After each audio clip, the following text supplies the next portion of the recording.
청취자 여러분 안녕하십니까? 북한의 과거와 현재를 짚어보고 더 나은 미래로 나아가기 위한 방향을 고민해보는 더 나은 조선 시간입니다. 매주 목요일에는 국민통일방송 데일리 NK 이광백 대표와 함께 북한 사회의 현안부터 또 구조적인 문제까지 짚어봅니다. 저는 진행자 조경일입니다. 대표님 안녕하세요. 네, 안녕하세요. 네, 전 세계에서 가장 심각한 인권 침해가 벌어지고 있는 나라 그 가운데 하나가 바로 북한이라는 것은 사실 주지의 사실입니다. 유엔은 2013년 북한인권조사위원회를 만들었고 북한 주민의 인권 상황을 조사하고 또 2014년에 그 내용을 보고서로 이제 발간을 했습니다. 오늘은 발간한 지 10년이 되는데요. 이 북한 인권 조사 보고서에 대해 좀 알아보는 시간을 좀 가질 텐데요. 대표님 먼저 이 보고서를 발간한 이 북한 인권 조사 위원회가 어떤 기구인지 한번 말씀해 주시죠. 네, 북한 인권조사위원회. 네. 북한의 인권 문제를 조사하기 위해서 사상 처음으로 음. 출범을 한 유엔 차원의 공식 네. 기구입니다. 영어로는 COI 이렇게 네. 이제 약자로 그렇게 부르기도 합니다. 그래서 이 보고서를 COI 보고서라고도 네. 부릅니다. 2013년 3월 21일 스위스 제네바에서 열린 유엔 인권 이사회 제22차 회의에서 네. 이 이사회 이사국의 만장일치로 북한 인권 결의안이 채택이 됐는데 네. 이 결의안에 이 조사위원회를 만들자는 그런 내용이 들어가 네, 있었습니다. 북한 인권 조사위원회 초대 위원장에는 마이클 커비. 이분은 전 호주 대법관입니다. 아, 네. 이 사람이 초대 위원장으로 네. 임명이 됐고요. 북한 인권 특별 보좌관 등 3명으로 구성이 돼 음. 있습니다. 이 조사위원회는 북한의 인권 상황과 인권 침해 실태에 대해서 1년간 조사하는 활동을 네. 했고요. 그 결과를 보고서로 발간을 했습니다. 네. 2014년이죠. 네. 지금으로부터 10년 전입니다. 야, 그럼 10주년이 되는 해네요, 네네. 오늘이. 네, 이 북한인권조사위원회가 어쨌든 1년간 조사 내용을 이제 보고서로 이제 발간을 한다 이렇게 말씀하셨는데요. 이 보고서의 대략적인 내용은 어떤 것들이 들어가 있나요? 네, 2014년 2월 17일이니까 네. 바로 지금이죠. 네. 아, 그러네요. 그래서 딱 10년이 예. 됐는데요. 북한 내 인권 침해가 국가 정책에 따라서 네. 조직적이고 광범위하게 자행되고 있다. 이 점을 이제 보고서에서는 지적을 네. 하고 있고요. 유엔 안전보장 이사회가 북한 인권 문제를 국제사법재판소에 회부해야 한다. 이렇게 네. 권고 사항도 담고 있습니다. 네. 그리고 중국과 주변 국가에 대해서 강제 송환 금지 이 원칙을 좀 지켜달라. 네. 그리고 탈북민 보호, 네. 탈북민에 대한 인신매매 예. 이런 피해자도 보호해야 된다. 예. 그리고 북한 공작원에 의해서 이 탈북민 납치 이런 것들을 하는 상황이 벌어지고 있는데 네. 이것도 방지하기 위해서 여러 가지 노력을 좀 해달라. 이런 내용까지도 포함이 됐습니다. 네, 그러니까 이 보고서에는 북한 정부가 조직적으로 국가가 그렇죠. 광범위하게 네. 인권 침해를 하고 있다라고 이렇게 규정을 한 거네요. 네네. 네, 굉장히 큰 그렇습니다. 의미가 있는 것 같습니다. 네.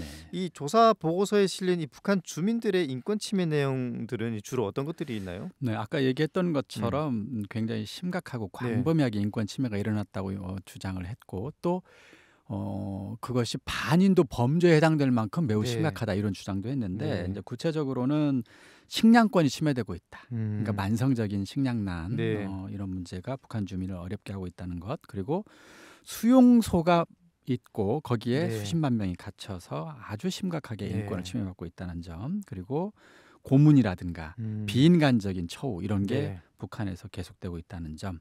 그다음에 가두는 거죠. 구금. 네. 그리고 이제 차별도 있다. 그리고 표현의 자유 같은 네. 거 말을 함부로 할 수 없는 것이죠. 그렇죠. 예. 이런 것도 매우 심각하다. 그리고 이제 보통 다른 나라에서도 무슨 범죄를 저지른 경우가 있기는 합니다만 네. 그런 사람들을 처형하는 경우는 흔치 않은데 네. 북한에서는 이런 사람들을 처형하거나 심지어 공개적인 장소에서 처형하는 공개 처형이 여전히 있다. 그래서 네. 생명권이 침해받고 있다. 이런 거. 그다음에 이동의 자유가 거의 없다. 그다음에 다른 나라 사람들까지 납치하는 경우도 있다. 이런 것도 네. 매우 심각하다. 이런 식으로 얘기를 했는데요. 네. 특히 수십만 명의 주민들이 관리소, 다시 말해 정치범 수용소에 갇혀서 비인간적인 생활을 하고 있다는 사실을 굉장히 많이 강조를 네. 했습니다. 자, 그리고 이런 내용을 요약을 한 다음에 국제사회에 북한 주민의 인권 문제 해결에 힘을 모아달라고 호소하기도 했습니다. 네, 그야말로 전방위적인 이 침해 폭력 문제를 좀 다루는 것 같은데요. 이 재판받을 권리라는 게 사실 있는데 북한에서는 그런 것조차 사실 없지 않습니까? 그래서 네네. 더욱 이제 침해가 있는 것 같다는 생각이 좀 듭니다. 이런 보고서가 이 북한 주민의 인권 문제 해결을 위해서 이 국제사회에 제시한 방안들이 있나요? 방안이라고 네. 할 수도 있고요. 아니면 국제사회에 대한 요구라고도 할 수 요구. 있겠는데요. 네. 일단 북한 정부 그리고 네. 국제사회에 그 요구 내용을 조금 나누어서 음. 요구를 했는데 첫 번째 북한 정부에는 이걸 요구했습니다. 네. 정치적 제도적 개혁을 해야 된다. 아 네. 지금 현재 이런 독재 정치, 독재 제도 하에서 벌어지는 인권 문제이기 네네. 때문에 정치 제도 개혁을 촉구했고요.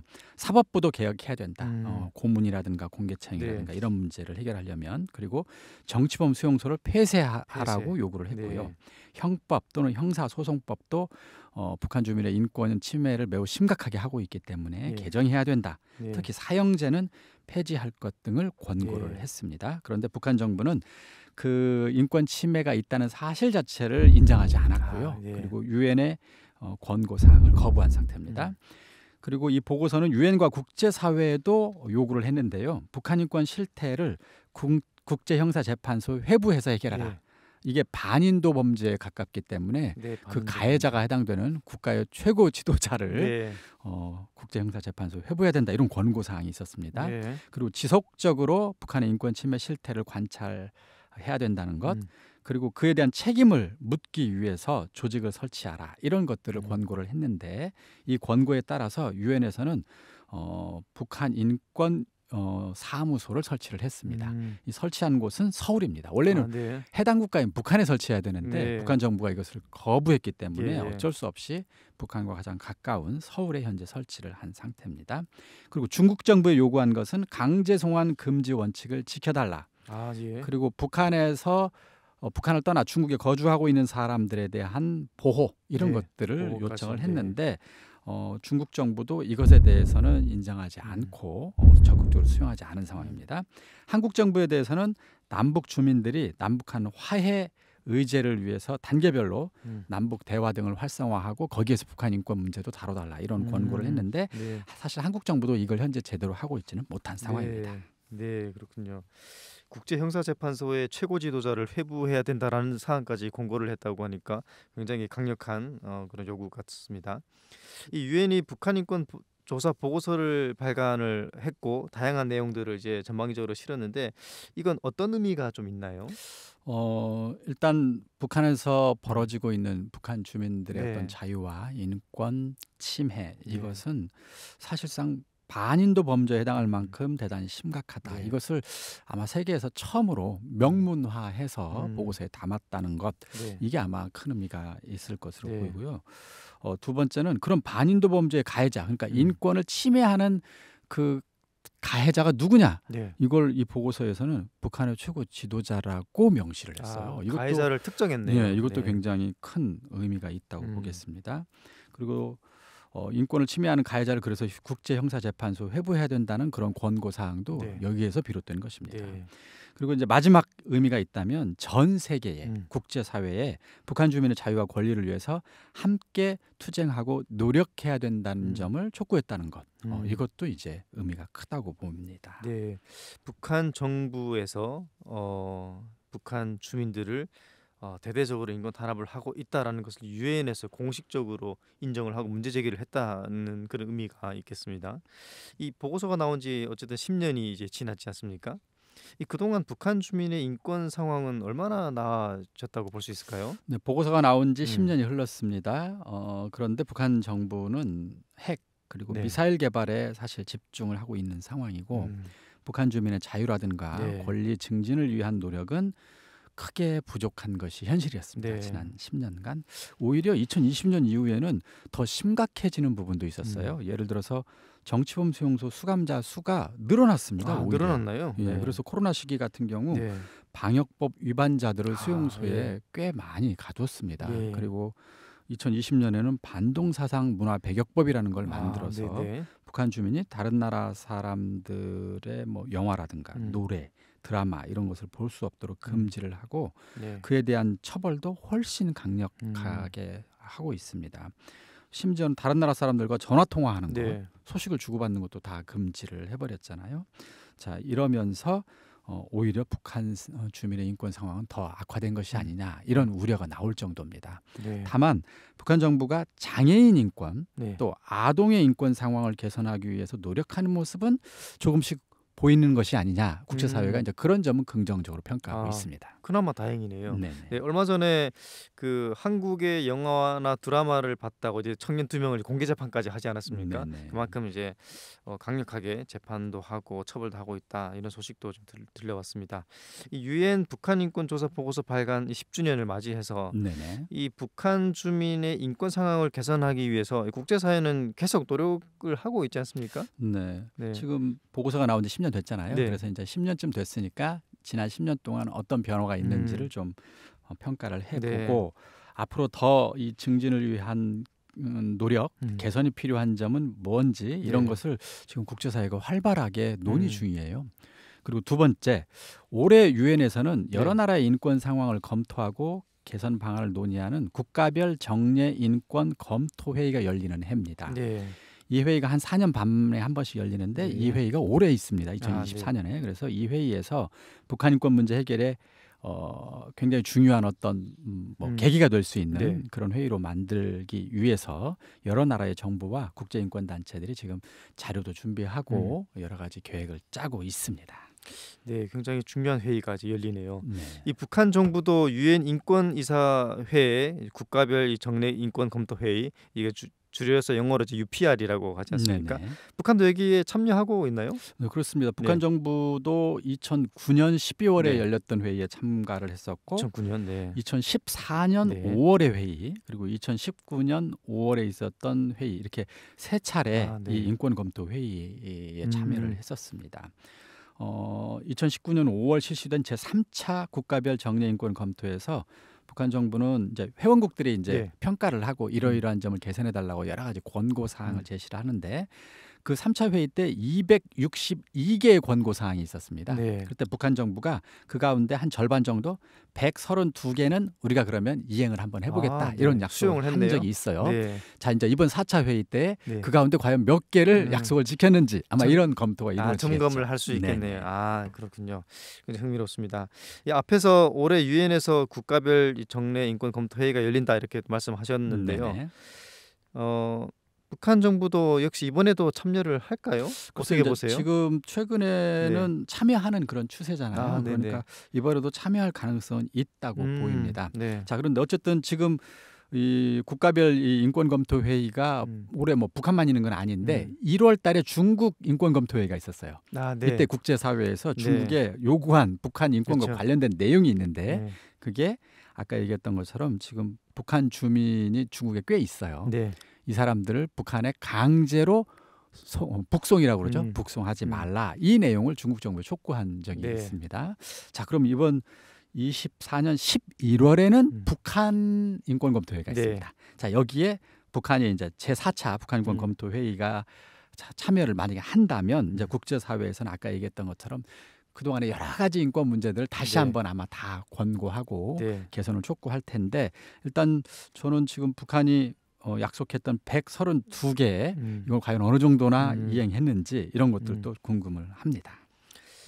네, 인권이라는 것은 참 매우 중요한 가치라고 생각을 하고 모든 사람들이 동의를 할 텐데요. 이 북한 인권조사 보고서가 유엔에서 북한 정부가 인민들을 대대적으로 그것도 조직적으로 인권 침해하고 있다 이걸 공식적으로 인정을 한 것이고 거기에 조치를 이제 요구를 한 거지 않습니까? 그리고 그게 이제 10년이 지났는데요. 이 지금까지 북한 인권 조사 보고서 이 발간 10주년을 맞이해서 한번 좀 살펴봤는데요. 이 보고서에 대한 이 공고대로 북한 정부에서 잘 이행했기를 이번 그 UPR 정례 인권 검토 회의에서 잘 다뤄지고 북한 정부에서 꼭 참여해서 검토를 받기를 바래 봅니다. 네, 지금까지 북한 인권 보고서에 대해서 이야기 나누었습니다.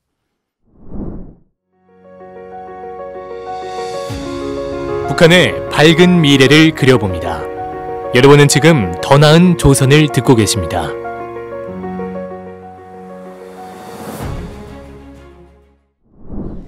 네, 두 번째 이야기인데요. 최근 북한 정부가 내세우고 있는 이 지방발전 20 곱하기 10 정책에 대해서 좀 살펴볼 텐데요. 네네. 대표님, 이 지방발전 20 곱하기 10 정책 이게 어떤 정책입니까? 그렇습니다. 지방발전 20 곱하기 10 예. 이렇게 써 있는데 그냥 저는 편의상 지방발전 20 10 정책이라고 네. 이렇게 그냥 네. 표현을 하겠습니다. 자, 노동신문이 13일 이 정책의 목표를 보도를 했습니다. 가급적 빠른 시간 내에 전국의 지역 인민들의 물질 문화 생활 수준을 한 단계 비약시키는 네. 것이 목표다. 음. 이게 이제 사실 내용적으로는 평양과 네. 지방의 격차가 커졌나 봐요. 아, 네. 그러니까 지방 같은 경우는 물질 생활 수준이 열악하다고 북한 정부가 판단한 듯합니다. 그래서 지방의 소비품 생산 같은 걸 좀 늘려가지고 물질 문화 생활을 한 단계 높이겠다. 이게 목표입니다. 지방 발전 2010 정책의 진수 이런 표현도 썼는데 그 진수는 지방 공업 혁명을 강력히 추진해가지고 네. 지방의 세계적인 낙후성을 털어버리고 지방 인민들의 숙망을 풀어주어 전국 인민의 복리를 증진시키고 권익을 수호하는 것이다. 이렇게 표현을 했습니다. 좀 거창하긴 합니다만 네. 제 눈에 띄는 것은 이 세계적인 낙후성이라는 평가입니다. 이게 인상적인데 지방이 세계적으로 낙후했다는 거 아니에요? 네. 근데 이것은 사실 이 북한의 지방이 낙후된 것은 결과적으로 당의 노선과 정부 정책의 결과잖아요. 어쩌면 최고 지도자의 지도 결과이기도 한데 최고 지도자와 당과 정부가 네. 그들이 뭐 하여간 우리식 사회주의라고 하는 그런 어떤 노선과 정책을 지난 80년간 추진해 왔는데 그 결과는 결국 뭐냐? 지방의 세계적인 낙후성이라는 그걸 스스로 인정한 게 아닌가 싶어서 이게 네. 매우 인상적입니다. 네. 세계적인 낙후성 흥미로운 평가인데 스스로 자기들이 지방 발전을 잘 못했다라고 인정하는 그러네요. 꼴이네요. 네, 이 지방 발전 이 정책 그리고 그 안에는 어떤 내용들이 좀 들어가 있나요? 최근에 강화도 김화군에 네. 지방공업 공장을 건설을 했습니다. 공장 건설. 네. 예. 그런데 이 공장들이 강원도 네. 지방 발전에 동력이 되고 있다 이런 보도를 했어요. 그래서 이 김화군 수준 이상으로 현대적인 지방 공업 공장들을 1년에 20개 군에 만들겠다. 아, 네. 이 지방 발전 20은 바로 여기서 나온 겁니다. 1년에 20개 군에 네. 현대적인 지방 공업 공장들을 만들겠다는 건데요. 이와 같은 건설을 향후 10년 동안 지속하겠다. 그러니까 네. 1년에 20개씩 10년 하면 한 200개 군에 네. 공장들을 현대화한다는 네. 거죠. 네. 10년 안에 그래서 모든 시군 지방 공업 공장들을 현대화한다는 것이 이 정책의 기본 내용입니다. 현재 북한의 지방 시군의 수는 대략 한 130개 정도 됩니다. 네. 근데 이 2010 정책에 따르면 한 200개 군을 현대화할 거기 때문에 뭐 북한의 거의 대부분의 지방은 그러네요. 네. 다 현대화하겠다는 그런 뜻이죠. 2024년 올해에는 벌써 그래서 개성시 신해지구라든가 황해남도의 재령군, 예. 황해북도의 연탄군, 그리고 자강도의 우시군 등 이제 한 20여 개 이제 올해부터 네. 군의 공장들을 짓기 시작하겠죠. 네. 어쨌든 10개는 계획을 이제 뭐 만들었다 이렇게 볼 수 있겠네요. 이 지방 발전의 모범 단위라고 이제 방금 좀 말씀을 하셨는데 강원도 네. 김하군 여기 이제 지방 공업 공장을 건설했다고 했는데 어떤 공장들이 그럼 들어갔나요? 네, 지금 지방 발전 2010 네. 정책 추진의 본보기 단위는 바로 이제 강원도 네. 김화군입니다. 김화군 구진리라고 하는 마을에 2022년 6월에 공장 4개 지었습니다. 거기에서 지은 공장들은 식료공장, 옷공장, 일용품 공장, 그리고 종이공장 이렇게 4개였습니다. 네. 노동신문이 이 지방 공장들이 들어선 것을 어떻게 평가했느냐. 이 공장이 지어진 이후 지난 2년 동안 이 공업 생산액이 2배 이상 늘었다. 그렇게 해서 평가를 했고 뭐 조금 더 구체적으로는 김화군 식료공장 같은 경우 네. 맛과 향기가 독특한 사탕, 과자, 빵 이런 것들이 생산되기 시작했다는 점, 그리고 이 고장 특산품인 그 소문난 깨 고추장, 네. 그리고 고추장. 오미자 단물, 네. 달의 단조림을 비롯해서 지방 원료로 대량 생산하고 있는 식료품이 10여 종 50여 가지에 달한다. 이런 네. 것도 대대적으로 선전하고 있습니다. 그리고 매달 생산되는 질 좋은 된장, 간장이 읍지구는 물론 각 리들에서도 네. 세대마다 빠짐없이 정상적으로 공급되고 있다. 이렇게 보도를 했고요. 일용품 공장에 기름 정제 공정이 새로 구축이 음. 되면서 주민들에게 금성천 비누, 질이 좋은 이 금성천 네. 비누가 공급되고 있다는 점도 자랑하고 있습니다. 음. 그리고 세 번째 종이 공장, 여기서는 학습장은 물론 필기 종이, 그다음에 포장 종이까지 생산을 하고 있다. 그렇게 해서 이 네 개의 공장에서 뭐 여러 가지 제품의 가지 수도 46종에서 125가지로 이제 늘려서 그 김화군 인민들의 생활 수준을 한 단계 높였다, 이렇게 자랑하고 있습니다. 네, 이야기를 들어보니까 이제 식료품, 생필품에 이제 중점을 둬서 공장을 이제 건설하고 그렇죠. 이렇게 한다는 건데 이게 일종의 그 내수화를 이야기하는 것 같습니다. 네네. 이 김정은 위원장이 최근에 이제 가장 많이 선전하고 있는 정책 가운데 하나가 이 지방 발전 정책이지 않습니까? 그런데 얼마 전에 김하군을 방문했다는 소식도 들렸죠? 아무래도 이제 올해 네. 처음으로 이제 20개 네. 군을 선정해서 이제 공장들을 짓기 시작할 겁니다. 그러다 보니까 이제 이 본보기인 김화군 공장을 자주 네. 들러서 네. 대대적으로 지금 선전 활동을 하고 있는 것 같습니다. 음. 지난 2월 7일에도 들렀는데요. 네. 이때 쭉 둘러보면서 했던 말이 지금 중요한 것 같습니다. 생산 공정 설계와 배치를 합리적으로 바로하지 못한 결점들이 적지 않게 있다. 이 네. 김화군 공장들도 그래서 완벽한 지금 상황은 아니다, 이렇게 인정을 네. 했고요. 그러면서 이에 대해서 경제지도 일꾼들이 바로 보지 못하고 똑똑한 일가견도 없이 대책도 하지 못한 상태에서 새로 제시된 지방발전 2010 정책을 김화군 지방공업공장들처럼 기계적으로 모방하겠다고 하는 것은 네. 당 정책을 대하는 태도와 잡돌이부터 잘못된 것이다 라고 예. 비판을 했어요. 근데 얘기가 너무 긴데요. 쉽게 네. 말해서 김화군도 완벽하지 않다. 네. 그러니까 지금 20개 이제 공장 짓는 각 군에서 음. 지을 때 김화군을 그대로 모방해서 짓지 말라, 음. 이런 얘기예요. 한마디로. 그렇게 네. 하면 안 된다, 이런 네. 건데 이 얘기를 장황하게 길게 했네요. 네. 네. 어쨌든 네. 모방만 하지 말고 각 지역 실정에 맞게 예. 여러 가지, 특히 이 김화군에도 생기는 이 문제점, 약점들을 보완해 가면서 좀 추진하라, 이런 식으로 간부들을 네. 질책한 것으로 풀이가 됩니다. 네, 김하군이 본보기는 하지만 그것도 이제 완벽하지 않으니까 지역 특성에 맞게 현장에 맞게 모방만 하지 말고 잘하라, 뭐 이런 걸로 좀 뭐 이해가 됩니다. 네네. 예, 지방 발전을 위해서 이제 공장을 짓는 곳들이 이제 앞으로도 계속 있을 텐데 일부 지역에서는 이 지방 발전 이 시범 대상에서 빼달라 이렇게 요구하는 지역도 있다면서요? 네, 이게 이제 네. 당과 최고 지도자의 2024년 역점 예. 사업이잖아요. 네. 그러다 보니까 지금 현재 일부 군에서 네. 시범 운영 기관들을 선정하고 있는 단계라고 해요. 네. 평안남도 인민위원회 지방공업관리국 이제 소식인데요. 네.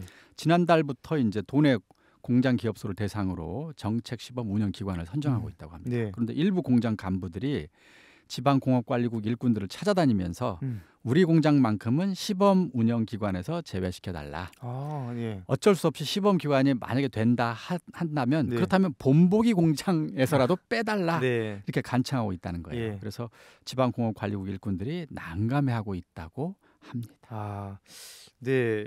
이 보통은 이제 국가 역점 사업의 이제 대상으로 선정이 되고 싶어 그러게요. 한다 우리가 통상 이해할 수가 있는데요. 그런데 이제 시범 기관이나 본보기 공장에서 제외해 달라 이렇게 요구하는 것은 특별한 이유가 있어 보이는데요. 네, 사정은 이렇다고 합니다. 시범 운영 기관이 된다? 네. 그러면 정부의 집중 감시와 통제를 받아야 네. 된다는 겁니다. 네. 또 반드시 눈에 보이는 성과를 내야 한다는 부담감 때문에 네. 시범 운영 기관 선정을 이제 꺼린다는 거예요. 음. 하나 더 있는데요. 공장은 우에서 일방적으로 내리먹인 목표나 계획량을 완수하기 네. 위한 자금과 기술, 노력 등을 모두 자력갱생으로 사실상 해결해야 된다는 부담감. 네. 이것도 굉장히 크다. 근데 현실적으로 그게 어렵기 때문에 네. 그와 같은 간청을 하고 있다고 합니다. 네. 본보기 사업에 선정이 되면 어쨌든 본이 되어야 하니까 누구보다 열심히 일을 해야 되고 과제도 목표 달성도 더 해야 되고 이런 문제가 있으니까 아마 그렇게 요구하는 것 같습니다. 이렇게 야심차게 준비하고 또 시작하는 이 지방발전 정책 과연 성공할 수 있을까요? 첫 번째, 예. 성공 어렵다는 이유, 네. 예산이 부족해 보입니다. 예산이 부족하다. 이제 네. 금방 아까 그 지방의 공장들이 우리 네. 시범장에서 빼달라 했던 이유가 뭐예요? 네. 자재라든가 자금 네. 이런 것을 자력갱생하라고 할 가능성이 높기 네. 때문에 정부가 지원한다 하더라도 네. 지원이 부족한 것 같습니다. 예. 그러다 보니 아마 한국이라든가 아니면 음. 국제사회에서는 정부가 정책 사업을 밀어붙이면 기업들이 서로 그거 받으려고 할 거예요. 그렇죠. 왜냐하면 국가 예산을 국가 투입하니까. 예산을 투입하잖아요. 네. 오히려 그 예산 예. 때문에라도 서로 하려고 그렇죠. 할 텐데 예. 지금 북한은 예산이 부족하다 보니 아마 꽤 많은 비용은 알아서 해야 될 겁니다. 음. 이런 사업은 성공하기 어려워 보입니다. 네. 국가가 정말로 역점 사업을 두느냐 그러면 미사일 또는 핵 개발하는 데 쓰는 예산을 여기 돌려서라도 정말로 국가 예산을 투입해줘야 성공할 수 있는데 그거 어렵다는 거고요. 두 번째, 지방 발전의 동력이 되기에는 규모가 제가 볼 땐 좀 작아 보입니다. 지금 김화군이 본보기군이잖아요. 네. 근데 이번에 세운 공장이 4개예요. 4개 가지고 과연 김화군과 강원도 지방 경제를 네. 과연 발전시킬 수 있을까? 그렇죠. 네. 저는 턱없이 역부족이라고 봅니다. 네. 한 4, 50개, 한 100개, 200개 세운다면 몰라도요. 네. 자, 세 번째, 원자재가 역시 부족합니다. 음. 지금 알아서 원자재도 자체로 그쵸. 지방 특산물을 네. 이용해서 만들라고는 말하고 있지만 첫 해는 어떻게 음. 해볼 수 있다고 쳐요. 근데 5년, 10년 계속해서 그걸 자체로 보장할 수 있는가. 특히 아마 생필품 같은 경우는 중국의 수입을 통한 원자재 없이는 아마 어려울 겁니다. 자, 네 번째, 마지막. 전 이게 좀 걱정스러운데 네.